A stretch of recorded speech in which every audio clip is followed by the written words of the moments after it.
Continuamos.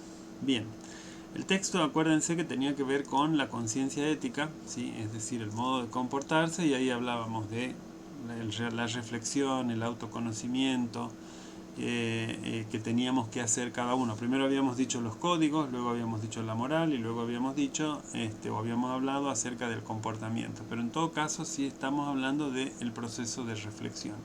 Ahora, así como les decía en el videito de recién de las escuelas, la socialización que se realiza en cada institución va a ser de manera diferente. De la misma manera, en la medida en que cada docente va reflexionando sobre su comportamiento, ¿sí? Y va tomando conciencia sobre su comportamiento ético y moral, y de la misma manera sobre las cuestiones pedagógico-didácticas, etc., ese conocimiento que va construyendo es intransferible.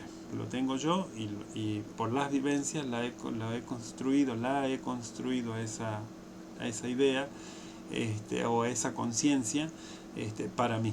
Y es intransferible porque por más que se la quiera aplicar o le quiera explicar a otra persona que quizás ha tenido otras vivencias, o porque está en otra escuela donde se priorizan otras cuestiones,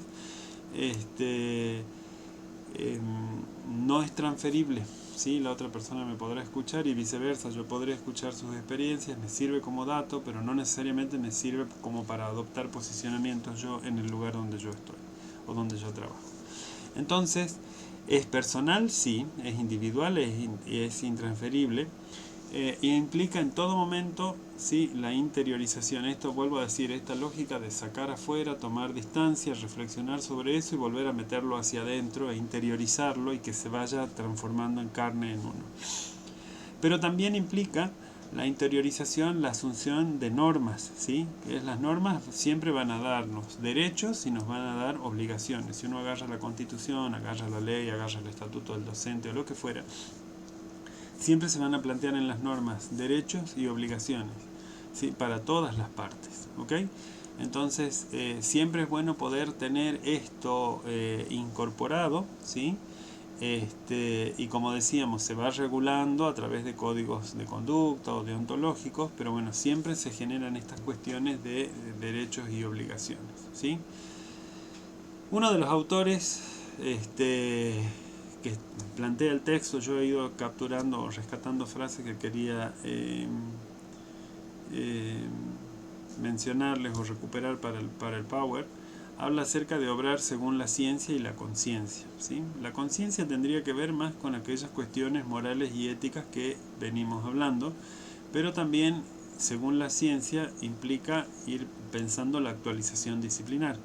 En otro de los videitos hablábamos de esta cuestión de la formación continua, permanente, que bueno, puede tener distintas formas de ejecutarse, postítulos, posgrados, otras carreras, cursos, la reflexión con otros, participar de seminarios, de debates. Bueno, puede tener un sinfín de formas de ponerse en acto, pero no solamente sobre cuestiones pedagógicas, sino también de acuerdo a la ciencia en cuestiones pedagógicas y en cuestiones disciplinares.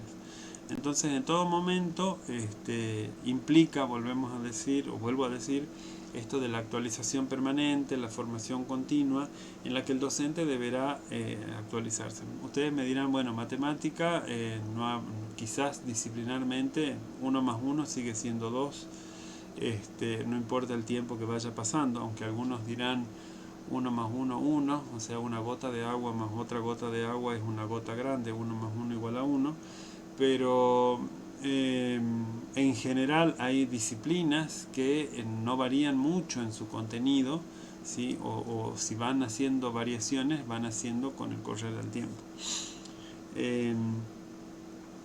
No necesariamente lo que se enseña en el nivel secundario va a ir variando rápidamente, quizás en matemáticas más avanzadas en el nivel superior o en las universidades, en las carreras de ingeniería, quizás sí, pero no en el nivel donde ustedes se están formando para enseñar. Entonces, básicamente, vuelvo a decir, la idea es, lo mismo pasa con la gente de no sé, por ahí física, química, quizás hasta cierto punto biología, y cuestiones que no varían como muy rápido, como como disciplina, como ciencia, pero sí quizás la cuestión pedagógica sí va a ir variando y va a ir modificándose, ¿sí? Entonces, el obrar de acuerdo a la ciencia de la conciencia, bueno, nos va a dar, digamos, un correcto desempeño en la formación docente. Y acá como ilustración les ponía, estamos hablando, no se olviden, de un texto pensado para el ejercicio de la docencia en nivel superior, de universidades donde tienen gente del área de la salud que ejerce la docencia. En nuestro caso, ¿sí? para el ejercicio de la docencia en el nivel superior, no universitario, aunque, o sea, en los IES, Institutos de Educación Superior, hay lineamientos curriculares, hay ciertas normativas del Consejo Federal de Educación, ¿sí? Que es la 24, la 30, bueno, que nos van dando ciertas pautas, y eso a su vez impacta en todo el proceso del nivel. Dentro de lo que es la formación docente continua y el desarrollo profesional, que es una de las funciones, que los institutos, los IES tienen que llevar a cabo, está justamente esto de la formación continua, que permite generar propuestas de capacitación que a su vez actualicen a los docentes que están en ejercicio o que pueden llegar a entrar a trabajar en los otros niveles obligatorios del sistema. O sea, superior no es obligatorio, pero sí los otros niveles, inicial, primario y secundario, y las modalidades que atraviesan los niveles, ¿sí? Por ley. Así que bueno, siempre de alguna manera la vinculación con el nivel superior no desaparece. A partir de ahí, del texto, después entonces, para trabajar la conciencia ética, bueno, trabaja varios aspectos esenciales que considera relevantes, que vamos a ir haciendo uno por videíto, sin hacerlo demasiado largo.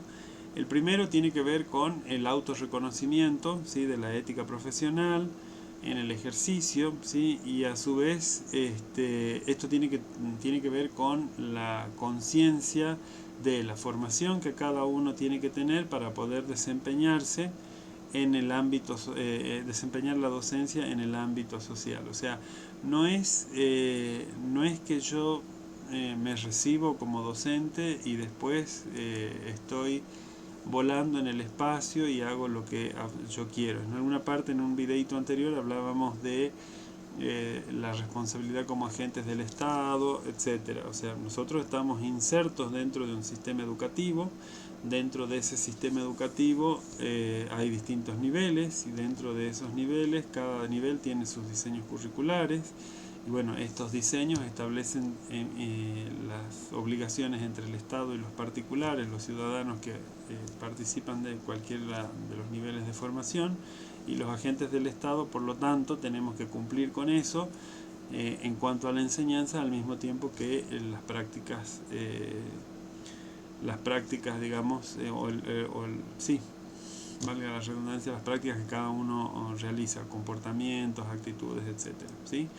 Entonces, si nosotros nos damos cuenta que hay una ética profesional que tenemos que tener, pero al mismo tiempo este desempeño profesional con cierta ética no se da en el vacío, sino que está inmerso en una sociedad, nos tiene que permitir pensar el marco contextual de referencia. No es lo mismo, así como en los videitos anteriores, las distintas escuelas, en cada una se dan situaciones distintas. No es lo mismo enseñar aquí que enseñar, no sé, en Susques, donde hay mayor cantidad de personas que pertenecen a un pueblo originario, a una comunidad, y en esa sociedad, en esa pequeña sociedad, pueden haber unas costumbres distintas a las que tenemos aquí.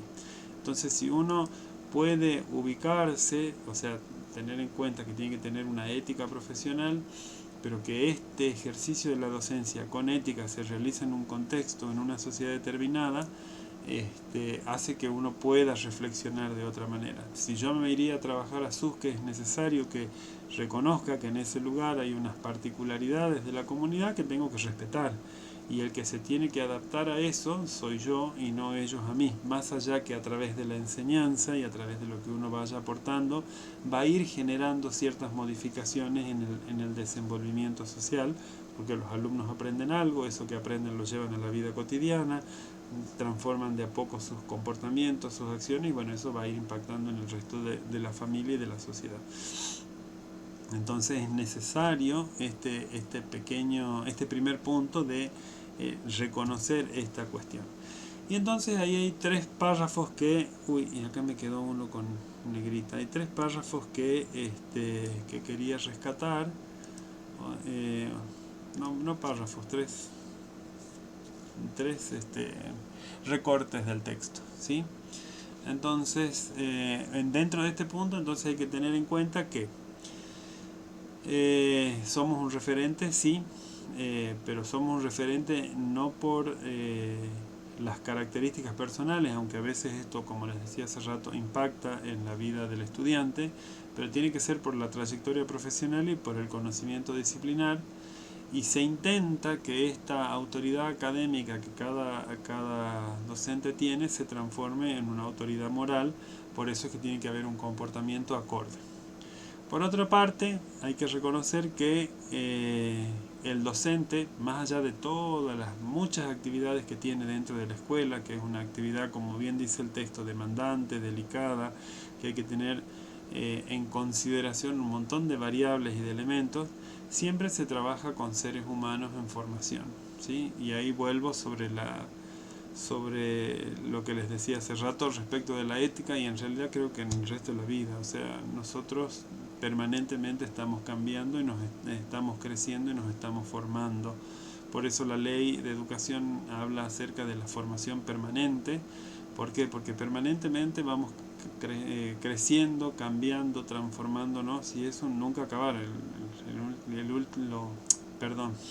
Se acaba cuando uno deja de existir, o por lo menos ya no está viviendo en este plano. Entonces creo que es permanentemente esta cuestión de considerar que estamos trabajando con seres humanos en formación. No importa si estoy trabajando en el nivel secundario común con adolescentes, puede ser de primero a quinto o sexto año, pero también puedo llegar a trabajar en el contexto de encierro, puedo llegar a trabajar en la modalidad de jóvenes y adultos, puedo tener un alumno de 70 o de 60 años o de 40 sentado en el aula trabajando. Y todos, no importa si recién salió de la primaria y acaba de entrar al primer año del secundario, como el que está en cualquiera de estas situaciones, todos son seres humanos en formación.